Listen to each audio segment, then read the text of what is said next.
ये चीज आपकी उम्र कम कर रही है, लेकिन फिर भी इसे 90% लोग लेते हैं और वो है खराटे। तो आइए जानते हैं कैसे। सो लेडीज एंड जेंटलमैन, आप लोगों को ये तो पता ही होगा कि खराटे लेते समय आप नाक से सांस लेने के बजाय मुंह से सांस लेते हैं। तो मुंह से सांस लेने वालों जरा कान खोल कर सुन लो कि आप ही इन 90% लोगों में आते हो जिन्हें लंग डिजीज और हार्ट डिजीज के 90% ही चांसेस है।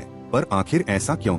तो इस क्यों का आंसर है कि जब आप मुंह से सांस लेते हो तो उस समय इम्प्योर एयर आपकी लंग्स में एंटर कर जाती है। वही जब आप नाक से सांस लेते हो तो नाक में प्रेजेंट छोटे छोटे हेयर्स और ये चिपचिपी से चीज जिसे देखकर आपके मुंह से निकलता है ची, यही ची 90% एयर को प्योर करने में सबसे बड़ा रोल निभाती है, क्योंकि ये नाक के अंदर होने के साथ साथ आपकी वाइंड पाइप के अंदर भी होता है।